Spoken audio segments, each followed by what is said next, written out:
Today we are going to make a modern techno groove. Techno is a very fluid genre, so definitions and the things change quite a bit. So what I'm talking now is modern techno in 2020.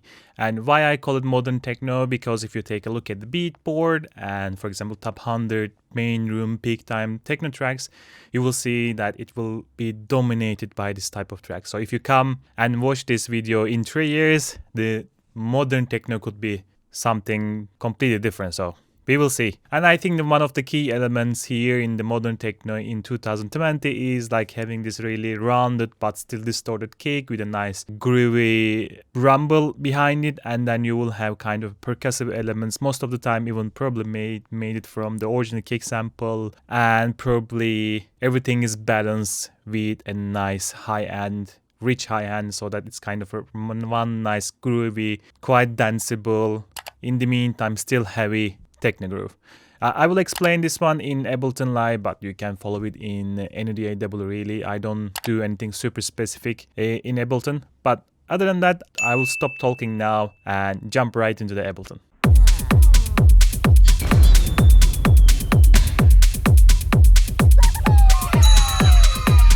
So the first thing that I'm looking for is kind of a well-rounded but still kind of distorted kick sample.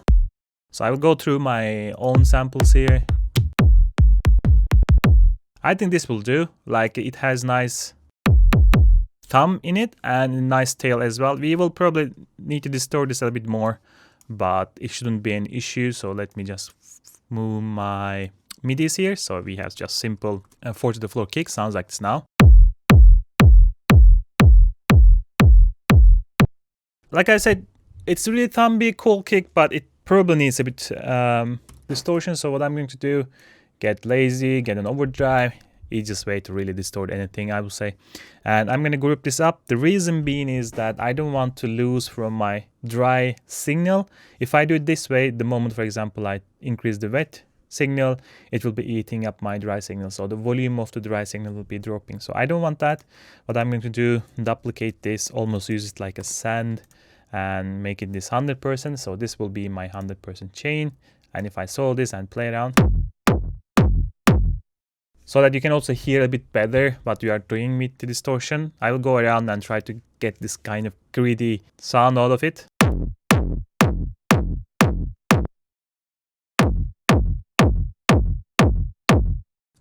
Maybe something like this.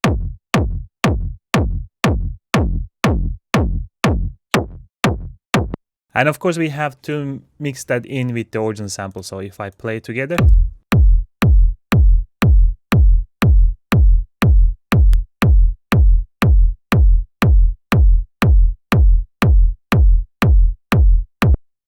just like that. The other thing that I want to do, actually, I want to use multiband compressor to probably take away those super thumpy high-end. Oops, not here. I'm going to put it here. When you play with the multiband dynamics, if you go up, you will be expanding, and if you go down, you will be compressing. So we are going to compress a little bit of the high end, but I really am interested with the super highs here.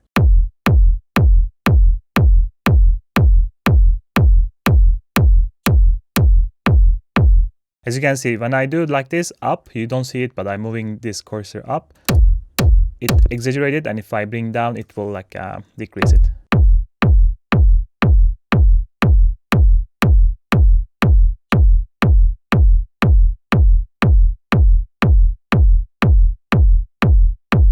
And without it, wait it, just to be sure.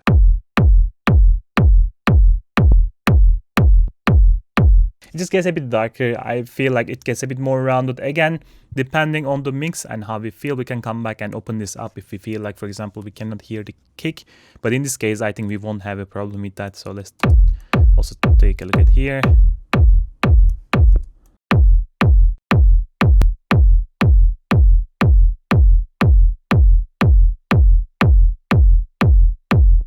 Now it's much more rounded kick, like I mentioned earlier.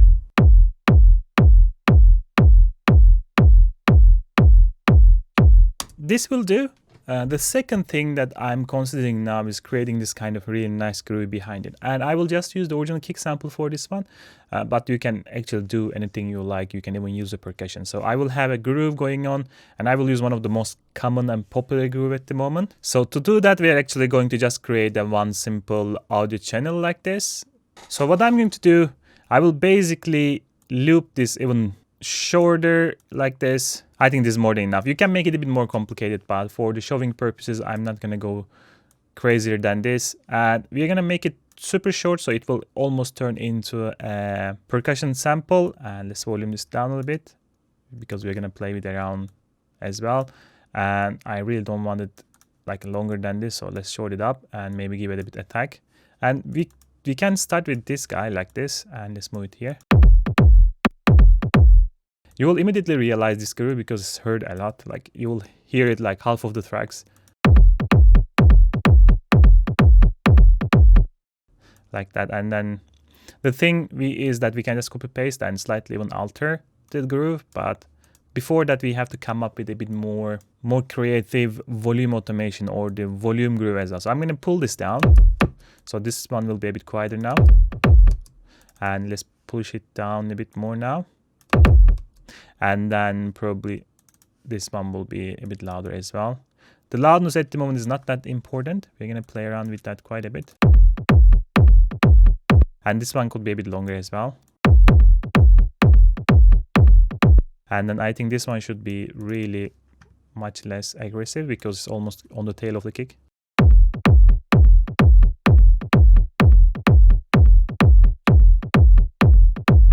You can almost feel like it's sucking like kind of stuff. And this one could be a bit really shorter probably.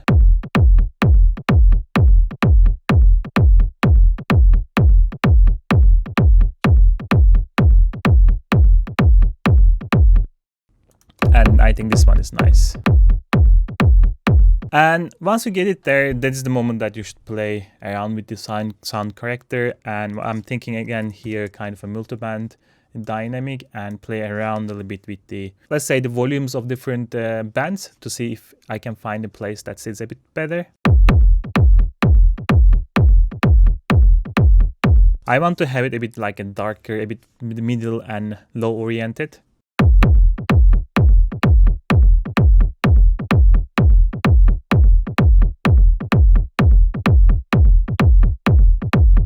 Now it has much more like type of thing in it. And I'm gonna distort it one more time. Again, I'm distorting it, but I'm not super exaggerating it. It still kind of feels dark and rounded.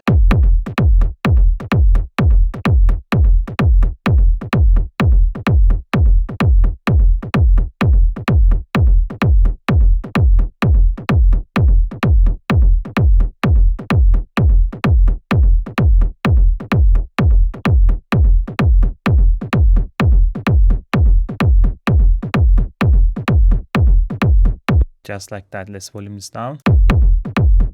I'm gonna do it this way, to be honest. I'm gonna create one more channel, or we can actually just duplicate this and then freeze flat it.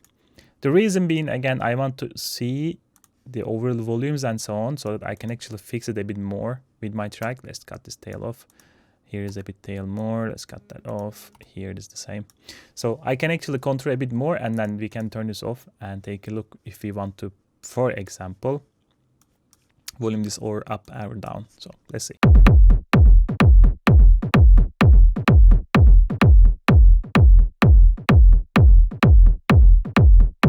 And maybe one more final EQ. Let's cut all these nasty super lows and super highs as well.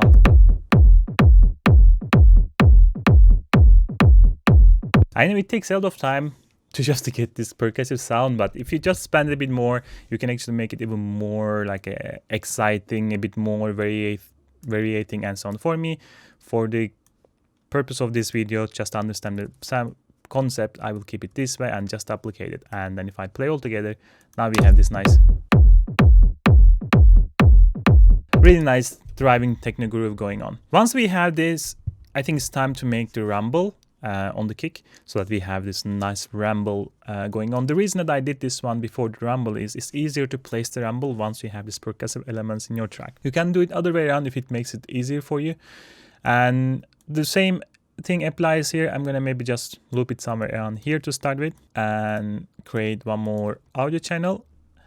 And this one we are going to listen from the kick so that we can actually create the rumble in another track, so that we can kind of play around later on the way we want it. Many people do it here on the kick itself. I don't find it tunable. Like, you really don't have much options if you do it that way. I think it's kind of a bit more quick and dirty way. I think this way you have much more control over the sound. And here you should pick also post effects so that you can solo this guy and still hear the kick. And of course, the first thing that we are going to do is basically get a reverb, put it like 100% and play around until you get a rumble that you feel like it sounds good. And then we will add other type of effects on top of this. So let's play around a little bit.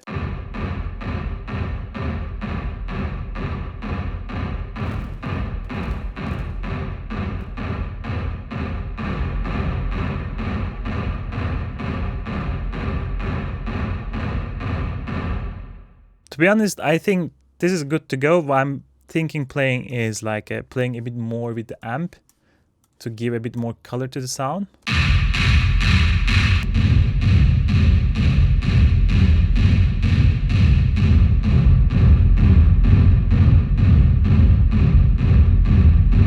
Something like this. And then what I'm going to do, I'm going to get a compressor, sidechain it to the kick so that we can have this nice groove going on.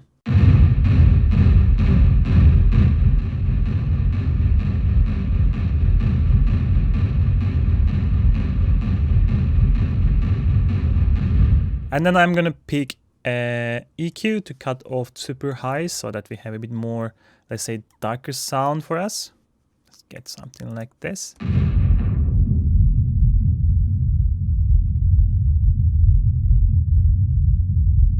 And let's cut also here.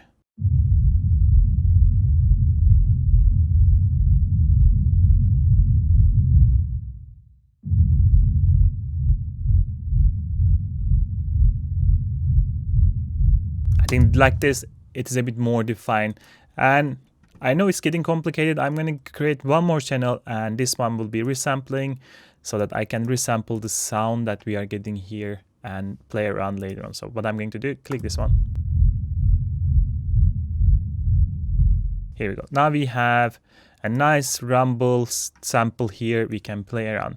The reason that I did it this way, because I can play around again the exact part that I want to use and take that part and do whatever I want. As you can see, not every rumble is the same, so this also gives you the opportunity to do the part that you like most and then move it around. And I think it's the best way to actually do it, just explain while you're doing it. So I'm going to move it this here. At the moment we have no rumble at all, and if I play the track, the first thing that I'm looking for is getting a lumber here, because the kick hits here, and then we have emptiness here, and then another kick here and here as well. So I'm taking a look at contrasting this. Here we have two percussive dun dun, and probably there I will have a bit less rumble. Let's see, maybe something like this. If we copy this and bring it in over here like that, and then maybe extend it a bit. I really like this nice sine wave here and this one here as well. So we can even consider maybe do something and move it a bit more. Maybe even do something else. Let's try. Without this. With it.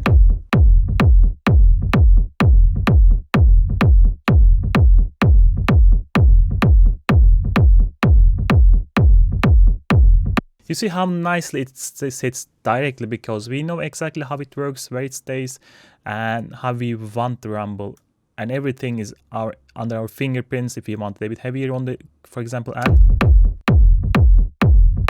almost like ooh, like a bit more excitement, or maybe a bit less excitement, a bit like tame. So the control that you get is much more, and you can do much crazier things over here. And I see this guy over here now, like I'm thinking of using it, and maybe here I can do it like a like double rumble kind of stuff. And then maybe I get this guy over here as well, put it here. Let's try that one.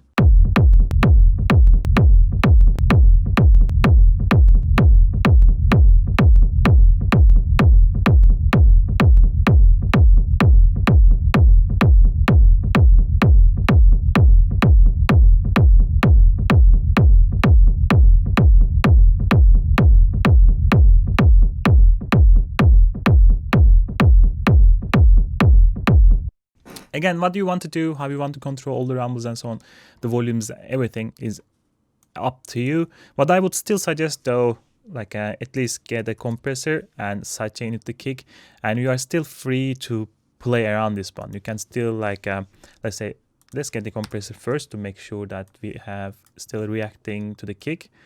If we do it like a sidechain and to the kick.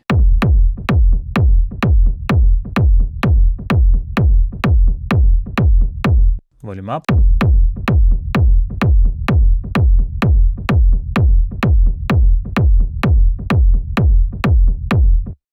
And then you can definitely consider like EQing or any type of things that you like to utilize in your rumbles, maybe auto-T, a bit more distortion and so on. It's completely up to you. I tend to take away a bit the boxiness here.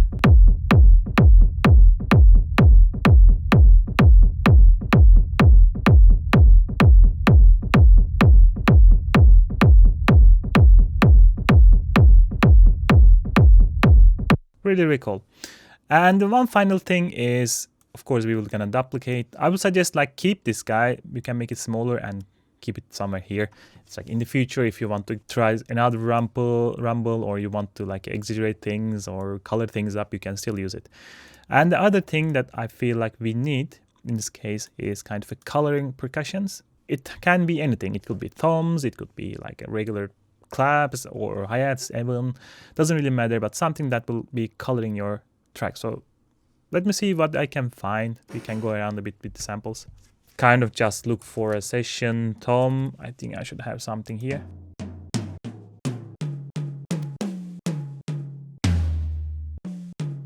I don't want super rich, I just want something that may work. We have some kind of session toms here, and then we're just gonna try to figure out some place that may work with the sound. Like here. And then maybe something like this.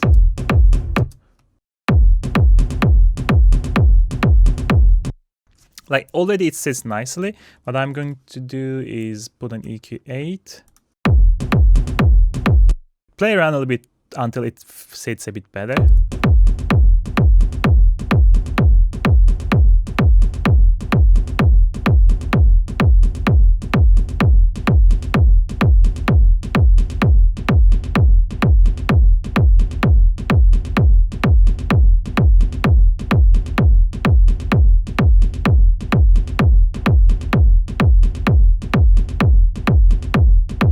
And then I'm gonna compress it a bit. And I feel like the tail is also a bit too long. Let's cut that off.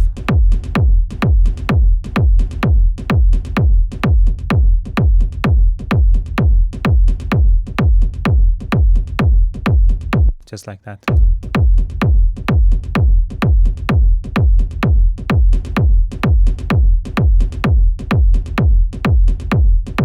And let's do it a bit with compression.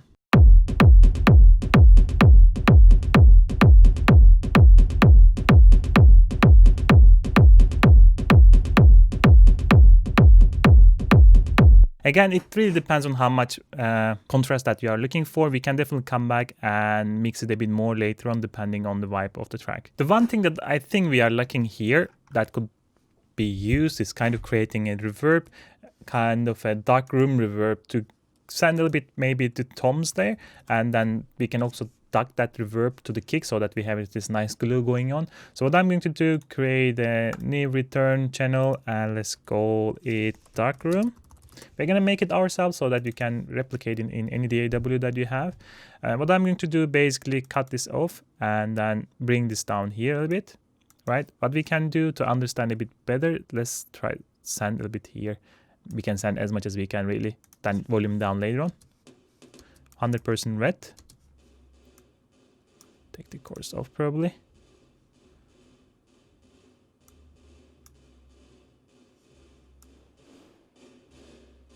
So it much more feels like we are sitting in a small room.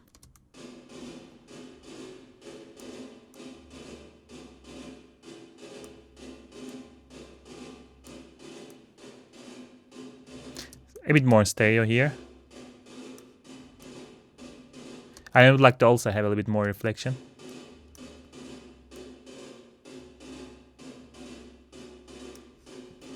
And then I'm going to use a compressor, sidechain the kick.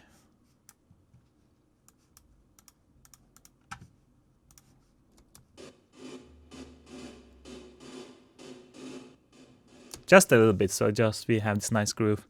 And let's play it together with the track. Of course, I don't want to send this much.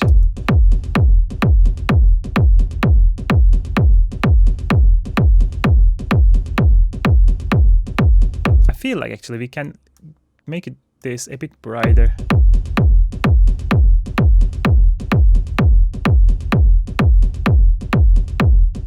I'm even thinking like letting the attack a bit.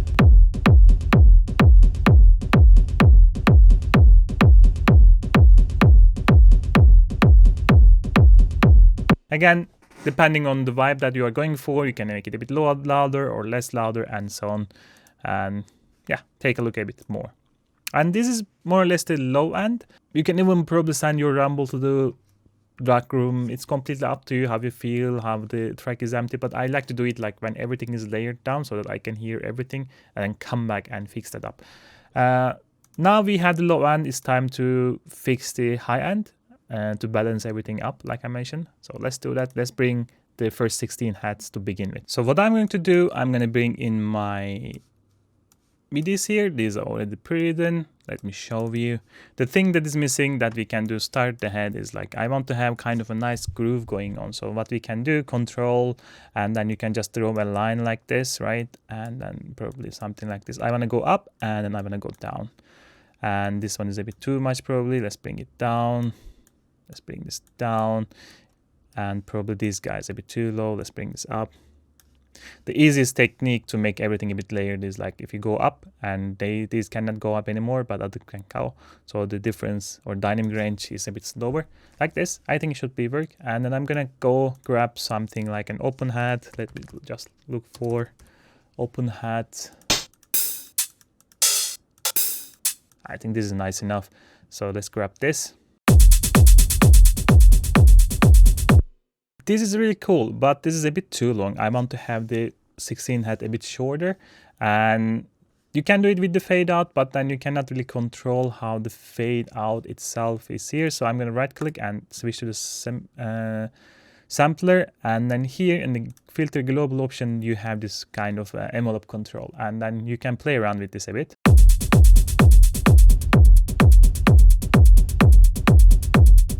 Something like this, but I want to have a bit more movement, so I'm gonna go for an LFO here, pick an LFO, put it in here, and then we're gonna map the decay time here so that it starts moving. If I play now, while it has this nice groove, I think it's a bit too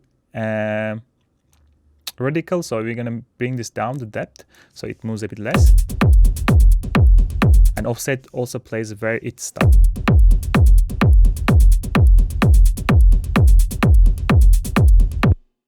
Now, depending on the feel that you are going for, you can use the sine, but I like to use actually a bit random, and then I'm going to put it to 16th so that it is very fast and like changing all the time.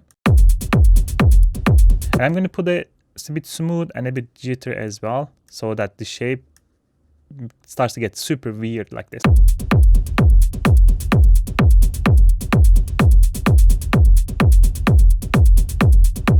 Now it feels like it doesn't have much groove, but remember that we have first here different velocities, so we can actually utilize that one.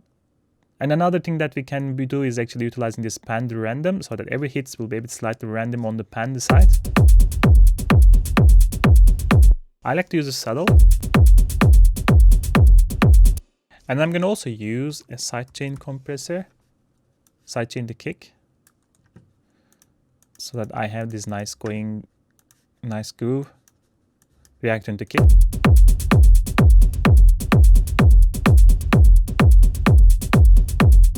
Feel like the depth is a bit too much.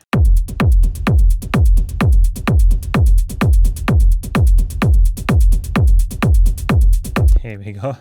Really cool. Let's cut this. I want to make it a bit slightly brighter, really. I'm gonna bring in our, let's say, overdrive and do it somewhere here.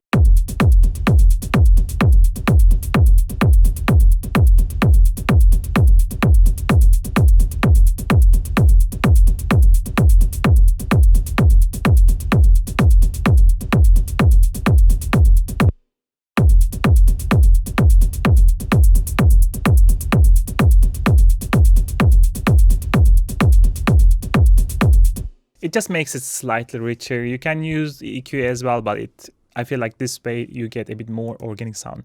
But I'm not done yet, because this one is a bit like a brighter 16 hertz.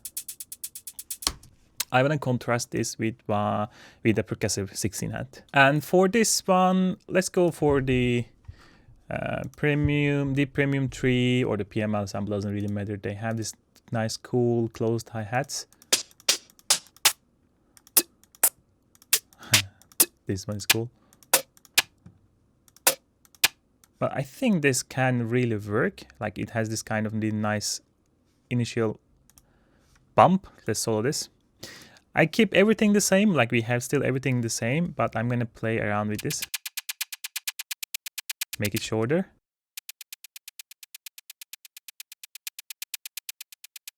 This time really fade out is enough for me, to be honest. You can see here a bit better.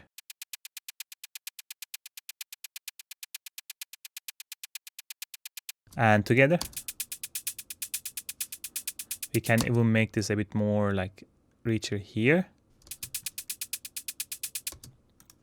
Again, later on, depending on the feel, you can actually cut these highs a bit here and then boost these guys a bit here and cut probably the same here, so that they don't fight really too much.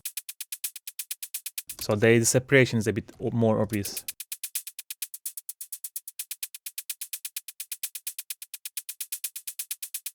Just like that. And if we play together,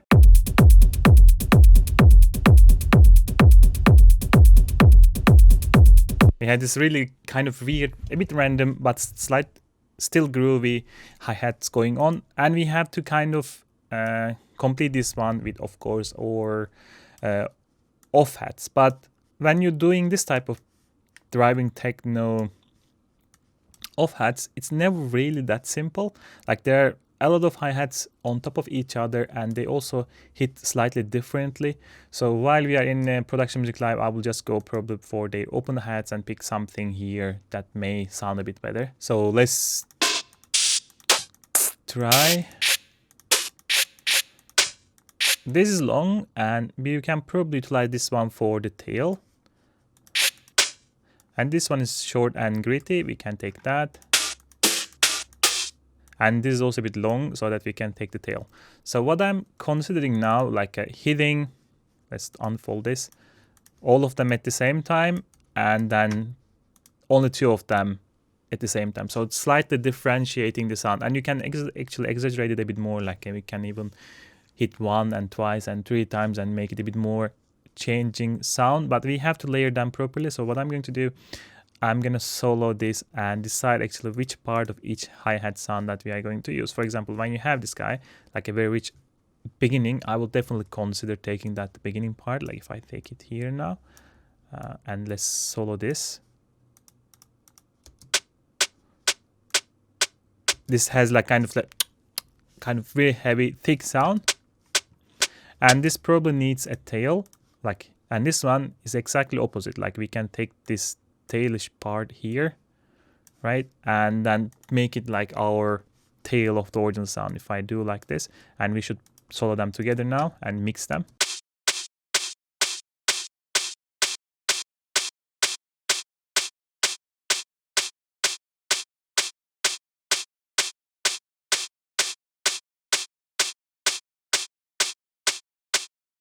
with volume down as well, and nice and easy.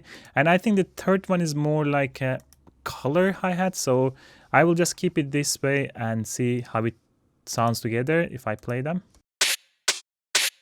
Too loud?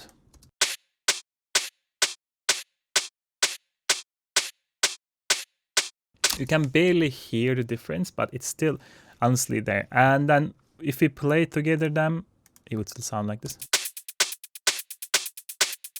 They're extremely dry, and that's the reason that we should be creating our room reverb, and we have already dark room reverb. Dark room reverb for the hats sometimes doesn't work because we cut all these high ends, so we don't have anything left to play around. So what I'm going to do, create another return channel here, bring our reverb in.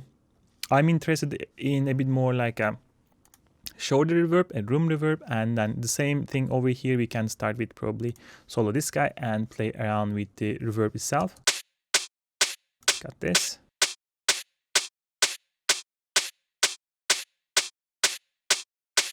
And then I'm thinking like we can send it full again one more time. This one is the last one now. That's this. And solo this.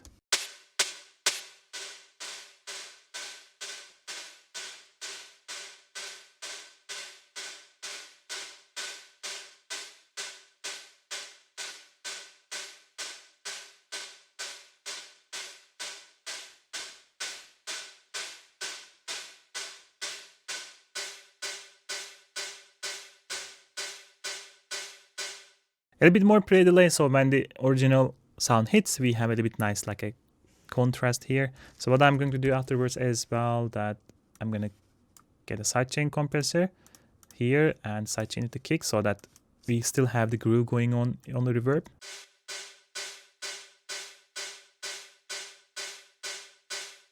Fast release.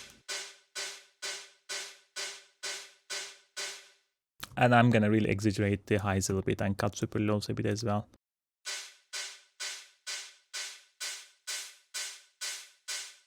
And now we're gonna just start sending stuff and try to feel the overall groove in the track. I like to do it like when everything is playing at the same time so that I can feel if it is working or not. So let's turn this off.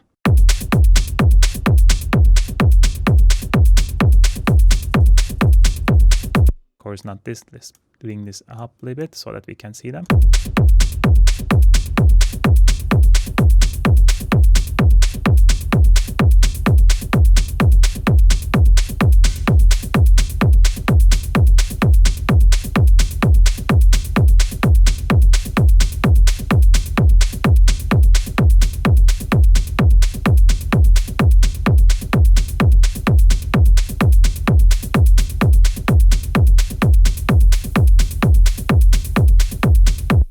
This is the very shimmery hi-hats, also bring this kind of really nice, I would say, uplifting ambience.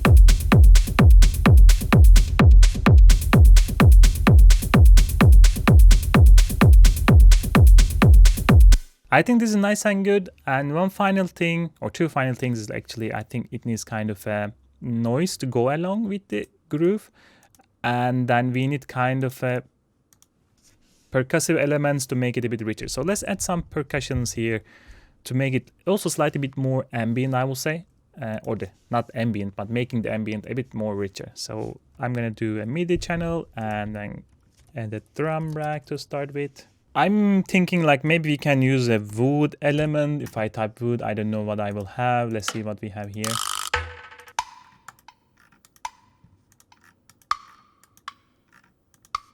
Maybe wood clap.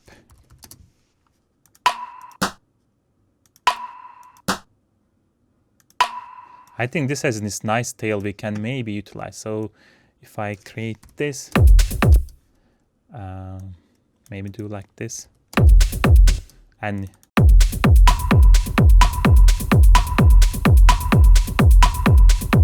of course it is a bit too much. I'm gonna thinking like take that tail and shorten that up.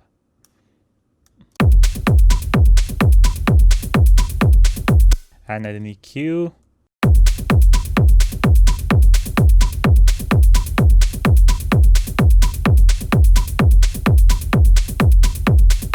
It's a bit too, let's say, resonant here. I want to have it a bit more subtle.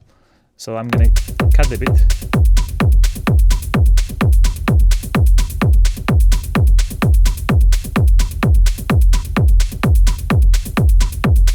So I'm cutting here while I'm boosting a bit here so that the resonant feel of the sound is disappearing a bit more. Maybe we should do also a bit more aggressive cut here. I'm gonna add a glue to make it slightly a bit more slow attack.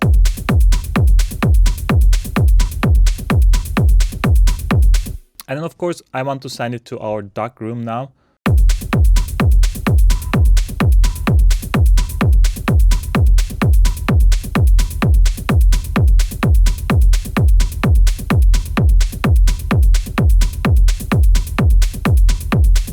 Again, you can barely hear it, but it really makes a difference. So let me on and off a little bit.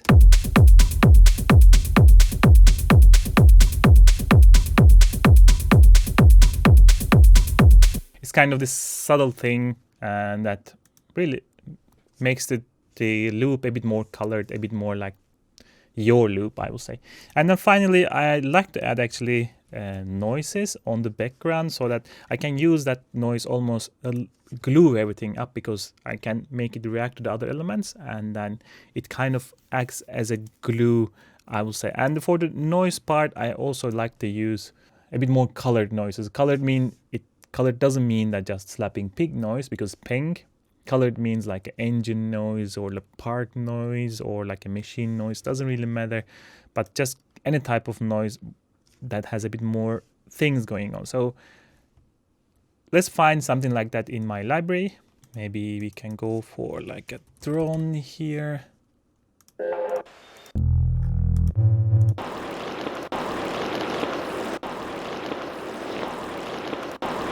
I already have a longer version apparently here, so let's take this. Like, this has a lot of things in it. Ooh, that's too loud.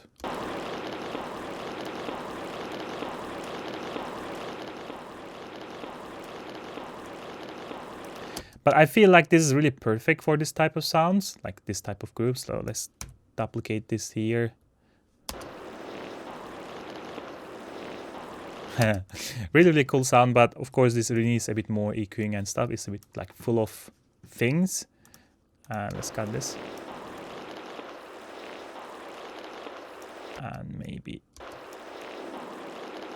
And maybe it's still too loud. And I want a sidechain compressor on this one as well.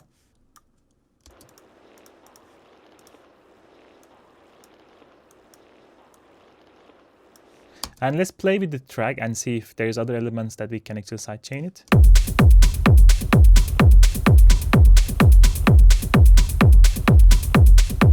All right, it's a bit too dark. Let's brighten this up a little bit. I'm gonna use overdrive for that.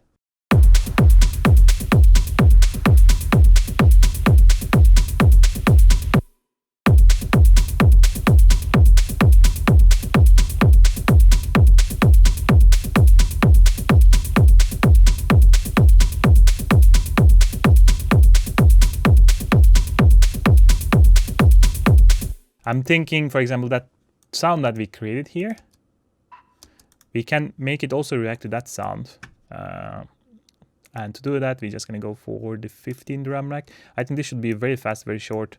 We can even take a look at it here.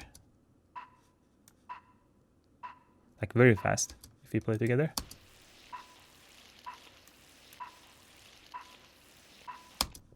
And all together.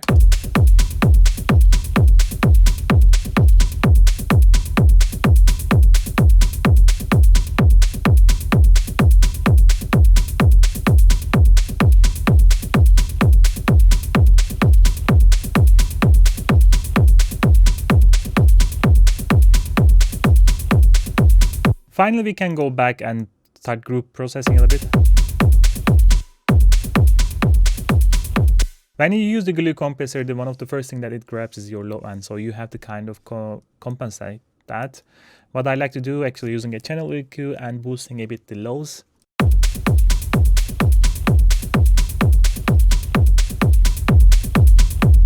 And I also like to take a bit mids, depending on really. This one has a bit like a boom boom type of beat sound.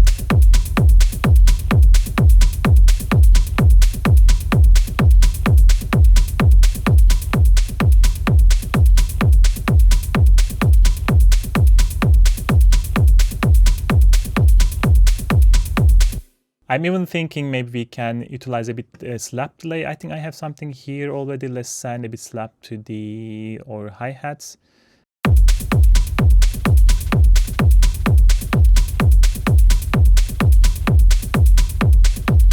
You can barely hear it.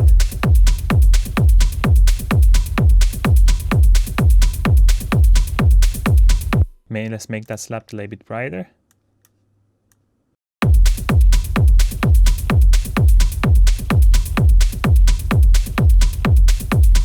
You see how slappy it is. It's on 32.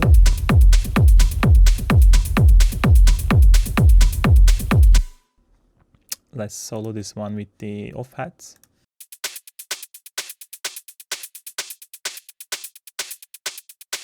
Maybe slight feedback.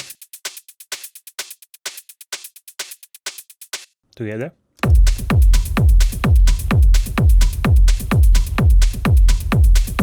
Let's group process these ones as well.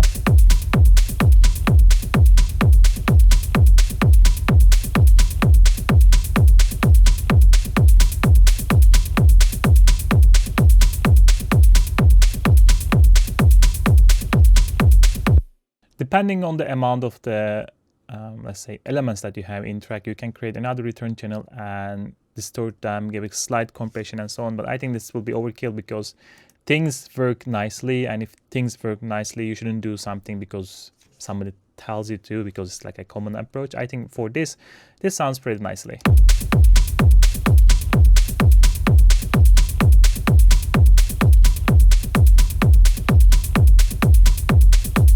The one thing I'm considering maybe is like distorting altogether with the hi-hats. Something like this. Let's bring it down.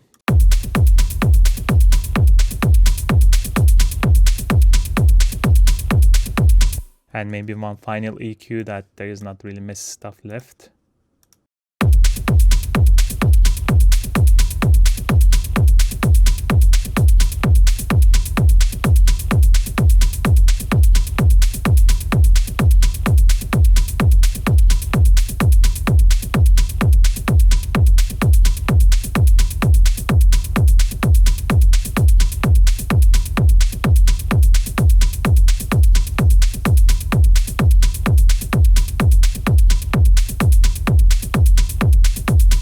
Yeah, here we go. Again, I feel like maybe the low end could be a bit stronger. If I feel like, I can just go to my rumble here and volume that up.